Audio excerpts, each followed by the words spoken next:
कैसे हैं आप लोग। उम्मीद करता हूं कि आप लोग बहुत बेहतर होंगे। एसएससी सीपीओ 2024 की आंसर की के रिगार्डिंग बहुत बड़ी अपडेट है।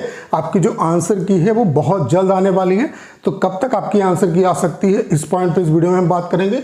उसके अलावा आपका जो रिजल्ट है वो कब तक आ सकता है, उसके अलावा आपका जो फिजिकल का एग्जाम है वो कब तक हो सकता है, अटेंडेंस कितनी रही। तो ओवरऑल जितने भी आपके दिमाग में डाउट है, जितने भी क्वेश्चन है, उन सब का आंसर इस सिंगल वीडियो में आपको मिलने वाला है। तो 1-2 मिनट के अंदर मैं अपनी पूरी बात आपके बीच में रखने वाला हूँ। उसके अलावा अभी इसके बाद एक और वीडियो आएगी जिसमें मैं कट ऑफ के बारे में डिटेल में एनालिसिस करूंगा और आपको ओवरऑल सभी शिफ्ट का जो एनालिसिस है वो भी दूंगा। उसके अलावा कट ऑफ कितनी किया जा सकती है, कौन से बच्चे सेफ हैं, उसके बारे में भी आपको जानकारी मिलेगी। तो अगर आप चैनल पे नए हैं तो इसे सब्सक्राइब कर लीजिए। अगर हम बात करें अटेंडेंस की कि आपकी अटेंडेंस जो है वो कितनी रही, तो आप ये आरटीआई का रिप्लाई देख सकते हैं। यहाँ पे टोटल जो फॉर्म भरे गए थे वो 7,34,159 फॉर्म भरे गए थे। अगर हम बात करें कि कितने बच्चों ने एग्जाम दिया, तो 3,89,104 जो बच्चे थे वो प्रेजेंट थे। आरटीआई का रिप्लाई आ चुका है, यानी कि टोटल जो अटेंडेंस यहाँ पे रही है वो 47% रही है। अब ऐसा क्यों है? क्योंकि जो अटेंडेंस है वो लास्ट ईयर की कंपेरिजन में उसमें उछाल देखने को मिला है।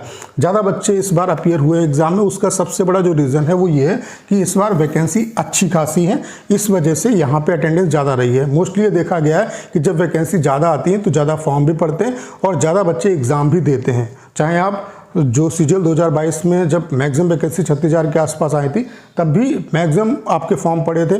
2022 में एमटीएस में मैक्सिमम फॉर्म पड़े थे।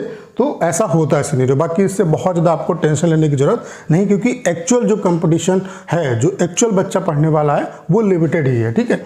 उसके अलावा अगर हम बात करें आपकी जो आंसर की है वो कब तक आ सकती है, तो रिसेंट के कुछ मैं आपको डाटा दिखा देता हूँ। जैसे कि एसएससी जेईई 2024 का अगर हम एग्जाम्पल लें तो इसका जो एग्जाम ओवर हुआ था वो 7 जून को ओवर हुआ था और इसकी जो आंसर की आई थी वो 12 जून को आई थी। तो 5 दिन के विदिन 5 डेज आपकी जो आंसर की है वो आ गई थी। अगर हम सीपीओ 2023 की बात करें तो सीपीओ 2023 का जो लास्ट एग्जाम हुआ था वो 5 मतलब लास्ट डेट जो थी एग्जाम की, मतलब जिस दिन एग्जाम आपका ओवर हुआ वो 5 अक्टूबर 2023 को ओवर हुआ और 7 अक्टूबर को आपकी आंसर की आ गई, यानी कि 2 दिन के अंदर आपकी आंसर की यहाँ पे आ गई थी सीपीओ 2023 में। कि एसएससी ने 2 दिन के अंदर यहाँ पे आंसर की रिलीज कर दी थी। तो अगर आंसर की के सिनेरियो को डिस्कस करें तो एसएससी मैक्स 7 दिन का टाइम लेती है। 7 दिन के अंदर आपकी जो आंसर की है वो किसी भी कंडीशन में आपकी आ जाती है। तो आपको जैसा कि पता है कि 29 तारीख को आपका जो एग्जाम है, 29 जून को आपका एग्जाम ओवर हुआ है। तो आप ये मान के चलो कि 5 जुलाई तक किसी भी कंडीशन में आपकी जो आंसर की है वो आ जाएगी। इसमें बहुत ज़्यादा आपको डिले देखने को नहीं मिलेगा। बाकी जैसे ही आंसर की आती है उसके रिगार्डिंग मैं भी वीडियो बना के आपको अपडेट करूंगा। तो आंसर की के रिगार्डिंग आपको बहुत ज़्यादा इंतजार नहीं करना पड़ेगा। आंसर की आपकी बहुत जल्द आने वाली है। 5 जुलाई तक आपकी जो आंसर की है वो आ जाएगी किसी भी कंडीशन में। उसके अलावा अगर हम बात करें कि रिजल्ट आपका कब तक आ सकता है और उसके अलावा फिजिकल का जो एग्जाम है वो कब तक आपका होने की संभावना है, किस मंथ तक आपका जो एग्जाम है वो हो सकता है। तो यहाँ पे क्या है कि प्रोसेस काफ़ी फास्ट चलता है। अगर हम सीपीओ 2023 की बात करें तो इसकी जो आंसर की आई थी वो 7 अक्टूबर को आई थी, जैसा कि मैंने अभी यहाँ पे आपको बताया।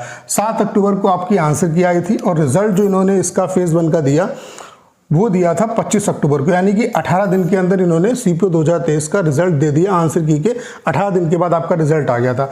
और पीटी पीएसटी कब हुआ था? 14 नवंबर को, यानी कि रिजल्ट के 20 दिन के अंदर इन्होंने पीटी पीएसटी करा लिया था। यानी कि यहाँ से ये चीज़ समझ में आती है कि मैक्स आपका जो रिजल्ट आने में टाइम लगेगा वो 1 मंथ का लगेगा और रिजल्ट आने के 20 से 25 दिन के अंदर आपका जो फिजिकल है वो करा लिया जाएगा। तो आपका जो एग्ज़ाम है वो 29 जून को आपका ओवर हुआ। ठीक है। मान लेते हैं आंसर की आपकी 5 जुलाई को आएगी, तो आप ये मान के चल सकते हो कि जुलाई लास्ट या बहुत ज़्यादा अगर खींचेंगे तो अगस्त के फर्स्ट वीक तक किसी भी कंडीशन में आपका जो फेज 1 का रिजल्ट है वो आ जाएगा। उसके अलावा आप ये मान के चलो कि अगस्त लास्ट तक ही आपका जो फिजिकल है वो भी करा लिया जाएगा, यानी कि फिजिकल के लिए आपके पास इतना ही टाइम है। अगस्त लास्ट तक किसी भी कंडीशन में आपका जो फिजिकल है वो हो जाएगा। जुलाई लास्ट तक रिजल्ट आने की बहुत ज़्यादा संभावना है। बहुत ज़्यादा अगर डिले करेंगे तो अगस्त के फर्स्ट वीक तक रिजल्ट आपका आ जाएगा।